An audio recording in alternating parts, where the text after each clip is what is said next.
de cooperativas, de alimento, de bebida, de lo que fuere. Dicho esto, veníamos diciendo recién en la editorial que uno de los procesos más interesantes que se está viviendo hoy por hoy a lo largo y ancho de este planeta se está dando en el Sahel africano, en esa región que parece como si fuese que no tiene arbolitos, si lo vemos en el mapa geográfico, en el medio de África, sobre la línea del Ecuador, supongo que debe estar más o menos, donde hace mucho calor, eso seguro, y están pasando cosas muy interesantes. Y para charlar de esto, para profundizar, porque es un entendido en la materia, un estudioso en lo que está sucediendo en esa región, particularmente del mundo, que se llama África, donde todo surgió y a donde estamos volviendo ahora, estamos en comunicación con Kevin Bryant, que es autor de Geográfica Historia. Si lo siguen en Twitter o en redes sociales, publica habitualmente cosas, información sobre este y otros lugares del mundo. Y además tiene un libro específicamente que se llama La Revolución de las Boinas, libro que estamos conversando para ver si podemos presentar aquí en Comunidad Ferroviaria. Lo tenemos del otro lado, le agradecemos por estos minutos. Kevin, muchísimas gracias por estar conectado un sábado por la mañana para charlar un poco de lo que pasa en África y esto tan interesante que es sobre lo que escribiste en este libro que estás presentando. ¿Cómo estás? Primero, Nicolás, Miranda, Delfina de este lado. Buenas chicos, ¿qué tal? ¿Cómo andan? Bueno, me pone muy contento primero estar compartiendo este espacio con ustedes. Primero que nada, porque bueno, está bueno que en Argentina se le dé lugar a este tipo de procesos que, como siempre decimos, están por ahí parecen lejanos, pero al mismo tiempo hay que tratar de entenderlos en claves, digo yo, de sur global. O sea, hay muchas cuestiones que por ahí no son representativas o simbólicas, incluso del otro lado del Atlántico. Así que hay cuestiones muy relevantes, así que bueno, gracias a ustedes por no solo este espacio, sino también por la posibilidad de darle lugar a este tipo de procesos. Uh-huh. Kevin, lo primero, decíamos hace un ratito en la editorial, hay un montón de cosas que están cambiando en Burkina Faso, en Mali, en Níger, sobre todo, que son los tres países de los cuales hablas en esta revolución de las boinas, son los tres ¿Sí? procesos que son procesos de facto, digamos, no son gobiernos electos democráticamente, o por lo menos no como los elegimos aquí, no fue a través de los votos. Cambiaron muchísimas cosas, hemos tocado algunos temas así como puntuales, estatización, o en realidad no estatización, pero recuperar minerales preciosos o el trabajo sobre los minerales en el oro en el caso de Burkina Faso, creo que es el uranio en el caso de Mali. Recién mencionaba, que creo que lo posteaste vos, esta construcción de una corte penal entre los tres países, cosa que acá, digamos, es medio chiflado entenderlo desde acá. ¿Cuál crees que sería la síntesis de lo que viene pasando hasta ahora en materia de esos cambios? Más allá de que cada país tiene su particularidad. Bien. Bueno, primero que nada, siempre digo que para justificar un poco el título en su momento del libro, porque se usa una palabra bastante fuerte como es el concepto de revolución, que yo siempre digo que es un concepto que hoy está como muy también utilizado a veces en términos que no corresponden o no se condicen con lo que de alguna manera es el concepto de revolución. ¿Por qué uso yo ese concepto? Bueno, básicamente porque hay un proceso de ruptura con el status quo preexistente, ¿no? Entonces, cuando digo status quo preexistente, estamos hablando de una región donde claramente, como ya lo habrán mencionado ustedes, Francia tiene una incidencia histórica muy notable que se refleja desde las instituciones políticas, las instituciones judiciales, hasta en la cuestión monetaria, ¿no? Porque estos países sabemos que todavía no tienen una moneda propia. Entonces, indudablemente partimos de una base donde la presencia de Francia ha sido muy fuerte y este proceso, este ciclo, lo que viene haciendo es justamente quebrar esas estructuras. Entonces, podemos hablar de una ruptura en términos militares, digo, Francia ya no tiene presencia militar en la región, podemos hablar de una ruptura con las instituciones políticas, porque muchos de los organismos que históricamente han estado asociados a Francia en la región, hoy de alguna manera ya no funcionan, o sea, han quedado como organismos vaciados básicamente, y eso ha generado como instancia alternativa la posibilidad de construir un orden alternativo, que es básicamente esto que yo denomino la Alianza de Estados del Sahel, ¿no? Con sus particularidades, una alianza que surge con fines defensivos inicialmente, pero que luego deriva en una confederación, y ahí tenemos el proceso novedoso, lo disruptivo, ¿no? Esto de pensar una articulación, ya no solamente en políticas de nacionalizaciones, sino también una articulación concreta en términos que tienen que ver, por ejemplo, lo que mencionabas hace un ratito, la cuestión de, bueno, cómo podemos actuar en materia judicial, por ejemplo, ¿no? Fuera de eso, también tenemos articulación en otros temas. Digo, hoy la Confederación de Estados del Sahel, por ejemplo, es una zona de libre circulación de personas, actúa básicamente como el famoso espacio Schengen europeo. Bueno, tiene esa lógica, pero traspolado a África, ¿no? Y eso es totalmente disruptivo, porque ni siquiera la Unión Africana había logrado eso en términos operativos concretos. Entonces, indudablemente estamos hablando de un proceso institucional que va teniendo sus matices, porque sigue teniendo problemas también concretos, pero no deja de ser muy novedoso y disruptivo teniendo en cuenta el poco tiempo que lleva este proceso, ¿no? Estamos hablando de que la Confederación se proclamó hace solamente un año atrás, y en solamente un año atrás, desde todo lo que hemos dicho, la eliminación de las barreras digitales, muchísimos aspectos sumamente novedosos que se están trabajando de manera articulada, ¿no? Cada país mantiene su agenda como Estado soberano, pero existe una articulación en política exterior y en ciertos lineamientos en materia de infraestructura, en materia de recursos naturales y demás, que se replican en los tres países, ¿no? Y con un horizonte quizás a futuro de pensar una posible ampliación hacia socios o países de la región que estén interesados también en el proyecto. Uh-huh. Justo te leía en estos días la cuestión de que, por ejemplo, Senegal o Ghana son dos países que cambiaron de signo político, a través de las urnas fueron en esos casos, pero que son países que están medio como arrastrados en esta dinámica de, bueno, cambios que necesariamente tiene que haber como una especie de hartazgo del colonialismo en África en general, que se empieza a ver cada vez con más frecuencia. Y una de las cosas que decías que tiene que ver también con esta, como en una, creo que fue una entrevista que te hacía Bruno Garcín para Diario Red, que decías, bueno, hay un poco de complejidad en este proceso, también porque tanto aquí como pasa aquí en América Latina, los cambios de gobierno y los giros de 180 grados pueden ser de un día para otro, y eso en términos estratégicos o pensando a largo plazo puede ser una dificultad. ¿Qué hay qué hay de posible en ese orden, como por ahora tripartito, entre estos tres países, de arrastrar a más países de la región a avanzar en esa descolonización? ¿Y cuánto de dificultad puede tener eso también? Bien. La pregunta es buenísima porque de alguna manera es tratar de entender ahora cómo es el impacto sobre los demás países y sobre la región. Indudablemente el hecho de que, por ejemplo, mencionábamos el caso de Senegal, el caso de Ghana, en otros países también, o sea, vamos a decirlo en términos generales, esta expansión panafricanista, pero en términos democráticos, no se puede entender sin el proceso de la Alianza de Estados del Sahel. Porque independientemente de que nosotros por ahí trazamos una división entre lo que son gobiernos de facto y gobiernos democráticos, dentro del continente africano tenemos que entender que hay una corriente que es transversal a esta cuestión de si son gobiernos de facto democráticos, que es el panafricanismo. Entonces, el panafricanismo busca reivindicar los recursos naturales en África, busca reivindicar las tradiciones históricas y locales, bien, busca de alguna manera darle poder a esa tradición que en el África subsahariana existió históricamente y que prácticamente los europeos se encargaron o de ningunear o de minimizar, ¿no? Entonces, si nosotros partimos de esa base transversal, vemos que esta discusión a veces entre gobiernos de facto y gobiernos democráticos es más un tecnicismo que una cuestión operativa real en el terreno, por lo menos dentro de estos países.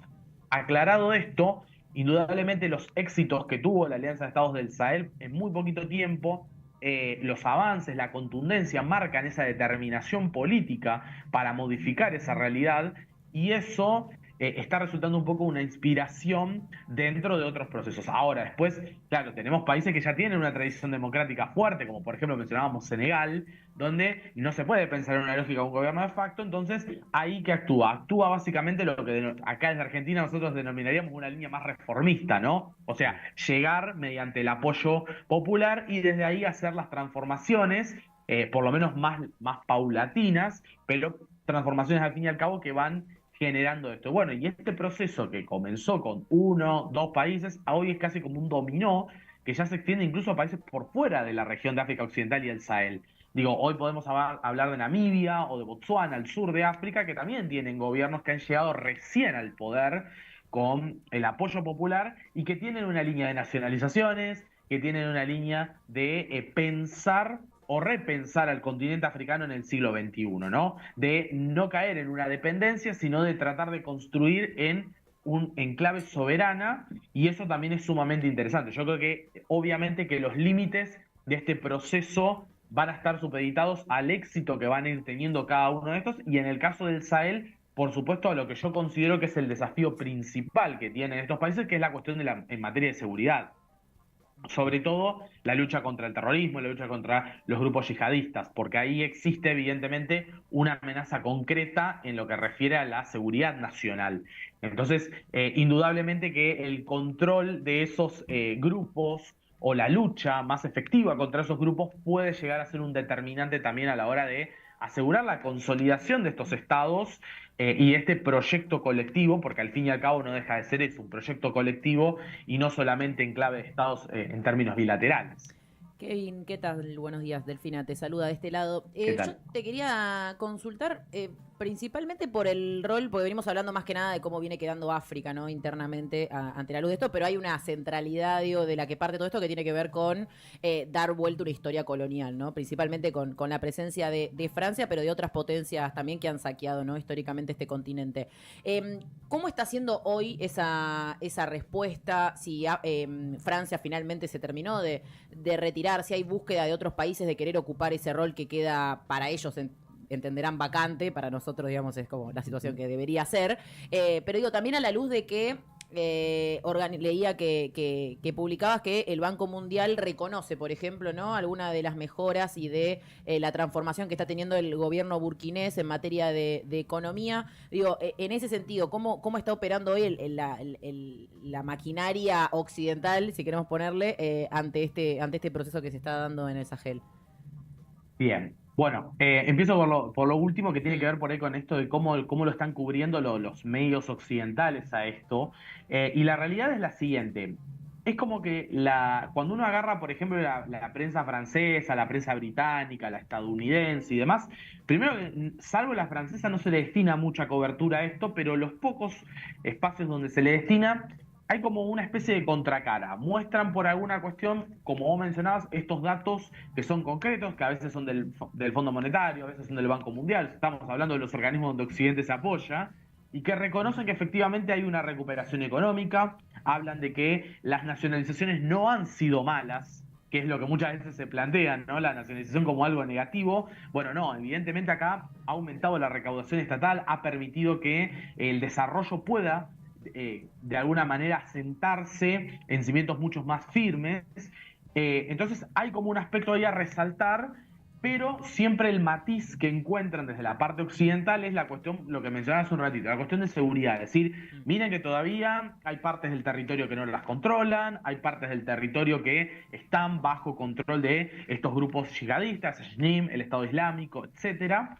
Entonces, como que matizan todo el tiempo y dicen, bueno, esto no es tan brillante como por ahí lo están diciendo algunas personas. Entonces van matizando con eso. Y si agarras la prensa francesa directamente, casi ni siquiera se habla de logros de gestión. Directamente es todo una cuestión, incluso hasta mediante distorsión de ciertas informaciones, esta cuestión de, bueno, decir como que es simplemente un proceso dictatorial más de los tantísimos que ha tenido África y que ni siquiera es algo que esté generando un beneficio concreto para la población burkinesa. A lo cual, bueno, siempre podemos preguntarnos cuáles han sido los beneficios tangibles que ha generado Francia también en esta región. Pero bueno, ahí entramos en un terreno de lo publicitario, ¿no? Que sabemos que la comunicación inevitablemente también existe. Y en relación a lo de los vacíos que por ahí dejan, en este caso una potencia como Francia, que sí, hoy ya claramente no es que no tiene incidencia, la tiene, pero la tiene solo en términos financieros, más no en cuestiones más políticas, en cuestiones militares y demás.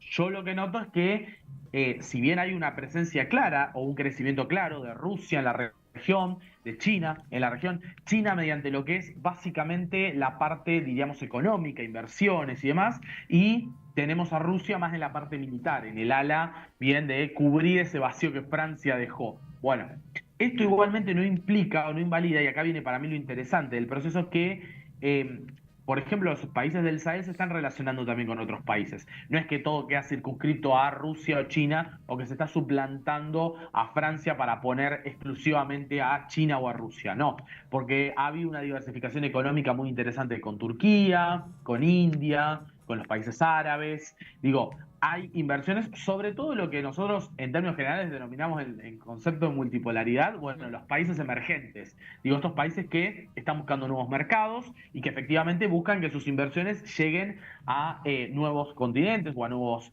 países. Entonces, bueno, eso indudablemente es un escenario que es interesante. Digo, pasamos de un monopolio de Francia indudablemente, porque ni siquiera me animaría a decir que Estados Unidos tenía mucha incidencia dentro de Burkina Faso o de Mali. Era prácticamente todo un monopolio francés en todas las áreas. Bueno, y hoy eso se ha roto. Y sí, obviamente que China y Rusia son los que más lo están capitalizando, pero no podemos dejar de reconocer el crecimiento que están teniendo otros actores emergentes también en África. Kevin, ¿qué tal? Miranda te saluda. Te saludo con la ¿Qué tal? alegría que una cuervaza usa para saludar a otro cuervazo de ley. Hay un Qué grande. personaje sobresaliente, digo, en estas insurgencias del Sahel, que es el de Ibrahim Traoré, que incluso, digo, en estos términos del sur global que planteas, inquieta, digo, no solo a Francia por las implicancias quizás del proceso, sino a todo lo que nosotros por acá denominamos el occidente colectivo. ¿Qué ves en la figura de Traoré, digo, respecto a otros líderes que quizás discursivamente o subjetivamente pueden tener una similitud ideológica? Y si en un futuro pensás por ahí que podemos recordarlo o que será recordado como hoy recordamos quizás a Tomás Sankara. Claro. Sí, yo creo que la figura de Traoré despierta interés por muchas cuestiones que van incluso más allá por ahí del simbolismo que tiene o podríamos decir los puntos en común que tiene con la figura histórica de Tomás Sankara, ¿no? Tomás Sankara indudablemente está dentro del, diríamos, una especie de panteón de grandes figuras revolucionarias del sur global. Y eso lo construyó también un poco a partir de lo que fue su obra, pero también lo que fue su final, ¿no? Eh, Indudablemente. Entonces, yo creo que Traoré recupera parte de ese legado, recupera parte de muchos de los conceptos, soberanía alimentaria, soberanía energética, muchos de los conceptos que ya trabajaba en este sentido Sankara, con algunas diferencias, por supuesto, propias de la coyuntura de época también. Y de que también son personas distintas, con personalidades distintas, pero hay una cuestión muy interesante creo que genera Traoré, que es básicamente la cuestión discursiva. Es indudablemente quien mejor logra comunicar lo que está pasando y lo que es este proceso para los pueblos del Sahel. Bien, tiene mediante los discursos, mediante indudablemente una praxis también, es quien, por ejemplo, el que primero avanza con toda esta cuestión de nacionalizar, por lo menos parcialmente, pero quien avanza con esta cuestión también de industrializar los recursos naturales, es decir, de no quedar circunscripto a solamente una nacionalización y ya, pero que no va acompañada de una industrialización concreta. Todos estos procesos de cambios, quien primero se anima a hacer estos cambios es Ibrahim Traoré, y esto también un poco agiganta su figura, teniendo en cuenta también que es el líder más joven de la región. De hecho, es el presidente más joven del mundo. Entonces, estamos hablando de una figura que creo que dentro de lo que son las juventudes, indudablemente genera cierto espíritu también de cambio. Y eso motiva, y en el continente africano, creo que hace mucho tiempo que no se encontraba una figura joven que despierte interés. Digo, pensemos que África ha tenido a Patrice Lumumba, ha tenido Nkrumah, ha tenido al propio, hablábamos en su momento de Sankara, figuras que desde su juventud ya despertaban un inmenso interés, pero que bueno, por distintos procesos de la historia quedaron de a poco atrás. Y bueno, hay una juventud hoy que indudablemente vio este proceso como un poco la canalización de eso. Y creo que Ibrahim Traoré es, por varios de estos rasgos que estuvimos hablando, quien mejor sabe capitalizar eso y quien indudablemente da muestras de que está dispuesto también a cargarse con la responsabilidad de encabezar esta alianza de Estados del Sahel, pese a ser el más joven de los tres líderes que encabeza el proceso.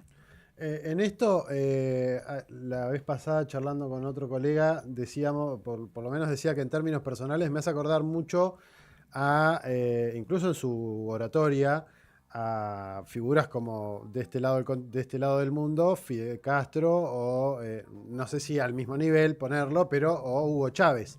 Digamos que intentaron por lo menos en el caso de Chávez, intentaron por la vía armada, no le surgió y después lo hicieron a través del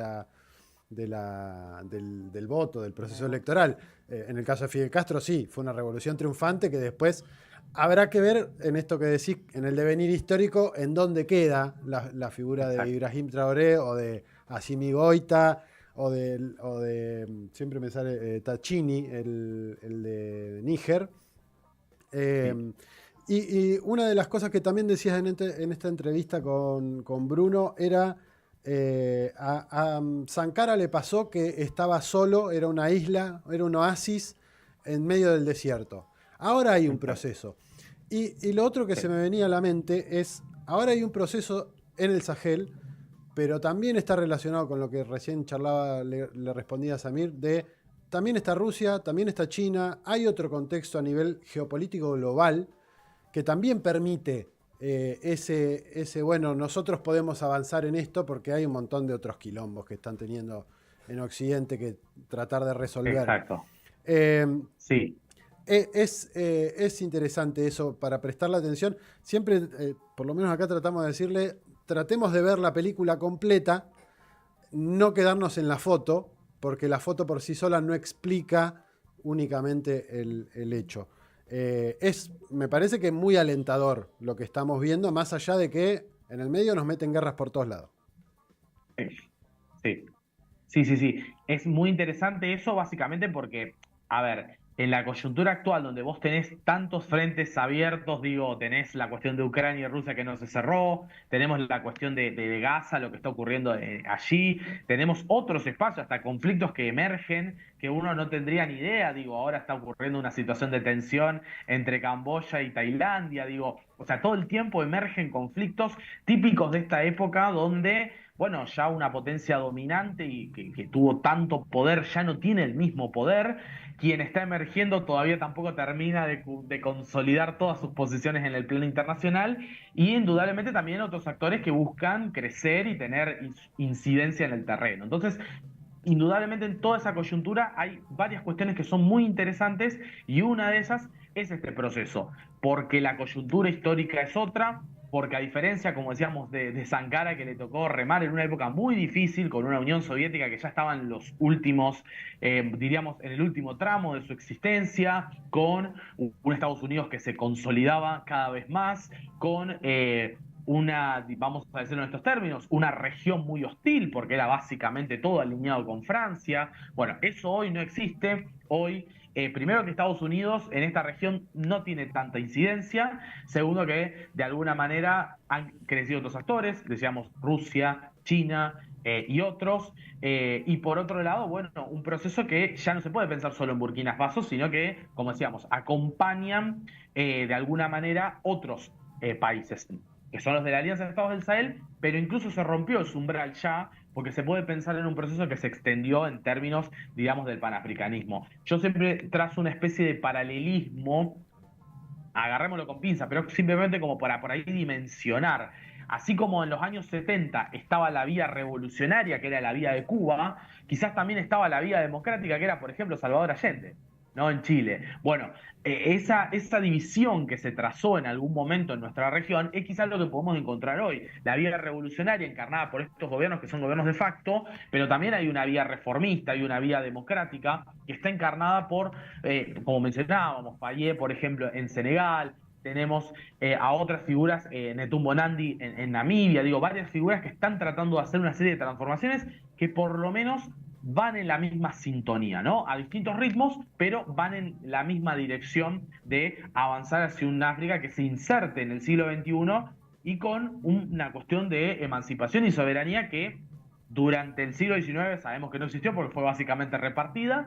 Durante el siglo XX tuvo atisbos, o sea, momentos en los cuales logró avanzar ese proceso, pero rápidamente retrocedía. Y bueno, y ahora en un escenario internacional distinto, con un occidente que se está reconfigurando, indudablemente el desafío está plantado y da la sensación de que África intenta canalizar un poco eso y aprovechar esta coyuntura internacional actual.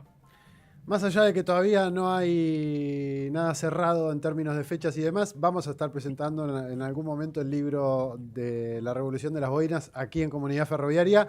¿Dónde se puede encontrar el libro para aquellos que quieran comprarlo? Bien, bueno, para la gente que está allá en La Plata, por ejemplo, lo pueden comprar en librería Mascaró, que justamente ahora van a estar mandando un lote nuevo de libros porque se agotó. Así que la verdad que con muchas ganas de ir a La Plata, básicamente, porque sé que hay una linda comunidad allá que está al tanto de este proceso.